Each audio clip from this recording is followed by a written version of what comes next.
Hi, I'm Hugh from the Mini Specialist. Today I'll take you around this 60 plate 2010 John Cooper Works. This John Cooper Works has done just over 44,000 miles. It's in immaculate condition. We've made some modifications to it. We've put the black headlights in. We've refurbished the alloy wheels. They were silver and now they're black. Dechromed it. We've put Union Jack tail lights in it and obviously given it a good old polish as well. And you can see the car just looks stunning. So we'll go around once and I'll dive in for a closer look, and that's back around to the front. So these are genuine BMW black Xenons. I think they set off the car really well. They weren't original on the car, we put those on. We also put this big scoop on, so that enhances its appeal, I think, makes it look a bit more aggressive. Let me open the bonnet. So under here we have a few minor modifications. The car is not tuned, it's a standard brake horsepower, but we have the AEM air intake, and this is all part of the same thing. And this is quite an expensive, I think £400 or £500, maybe more. And then this strut, I think that's 150, 200, something like that. So these are being added. It's also got a replacement oil feed pipe, so this has all been taken apart, the gaskets replaced. So there's normally oil leaks go down there. That's all been done. So back on the outside, coming down here, you can see this refurbished wheel. It's a John Cooper Works, so it's got the twin pot Brembo brakes. It's also got floating discs and spacers. So that's a spacer in there, and these discs are drilled and pushed out a bit, so you can see there's this called a floating disc. I don't know why it's called floating, but that's, I believe, what it's called. Coming down the side here, it's immaculate, it really is. Sunroof, twin sunroofs on factory fit, double sunroof there. Got the body kit, refurbished wheel, red calipers. Here we have the Union Jack tail lights. As you can see, they, I don't know what you call that. They kind of do a stripy thing. They look pretty cool. Let's have a quick look at the boot now. They should open on that button there, but the button seems to have broken, so we can open it on this switch here. This is all colour paint coded, so it's difficult to find one that'll match. Otherwise I would change that out. Anyway, in the boot, it's all nice and clean. We have the nets. This is actually a little bag. It's been put in the wrong way. Bag is on this side, so you can open that and put stuff in. And then you've got cargo netting here. Underneath you've got the jack and the locking wheel nut. Yes, so that's the boot. Parcel shelf is there. Let's have a look down the side.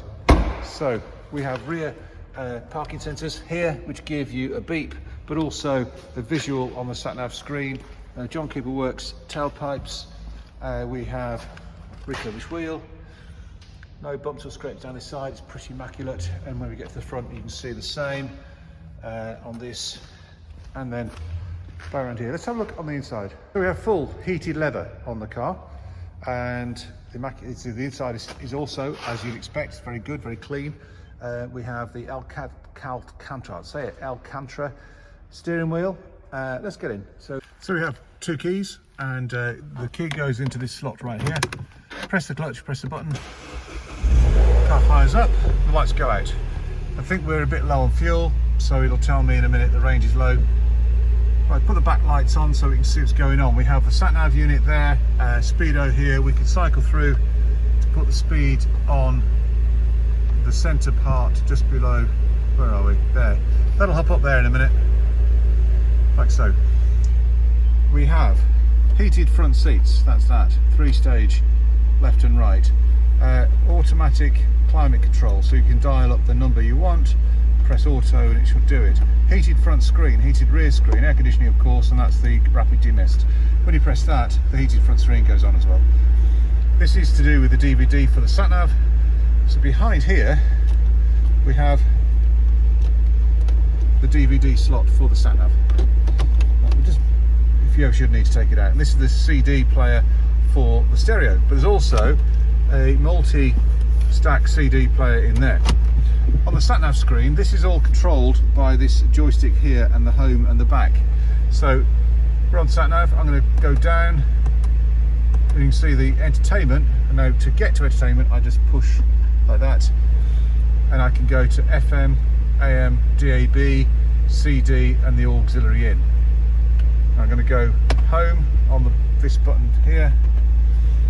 Communications, well, that gives me telephone, Bluetooth pairing, home, and then the navigation, so I can now go to the address book or dial a new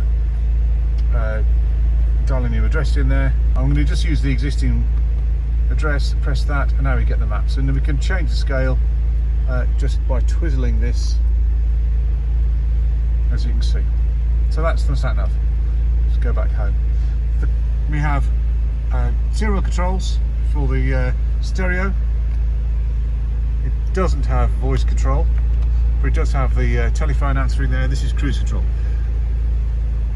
So as I mentioned, the car's got reversing sensors, so when we put the car in reverse, we get this iconic picture of the car, and as we reverse, I'm just going to reverse slowly now, as we come across an obstacle, we'll hear the beep in a minute. There we go. We're getting a beep. We're also getting an idea of how close we are to the object behind. Up here we have controls for the sunroof, so that closes, and in fact it's the first stage, and the second stage the rear one closes and the front one opens all the way. We can stop it at any point, and there's a protector for the wind buffeting. Here we have the interior lights, and this is mood lighting. That changes the colour of that light there, and also in there and down here, so we can change what colour mood are we in. Let's go for blue. So that's that. So down here we have a sport button, and when we press sport, that comes on the dash. Now it weights steering up, and it increases the throttle response. Now, as you can probably hear, we've got quite a raughty exhaust. We've got the middle silencer delete on this car, so it's actually quite throaty on tick over. I'm just going to rev it.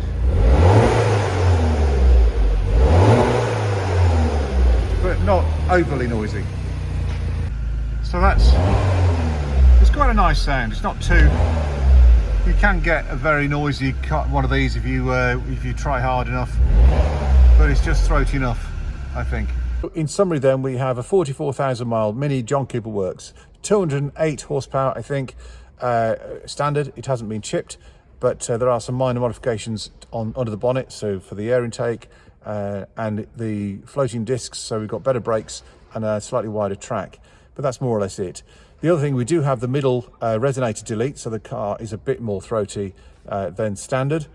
But other than that, low mileage, great history, well maintained, great bodywork, clean inside and out. Please come along, have a look, see what you think, drive it.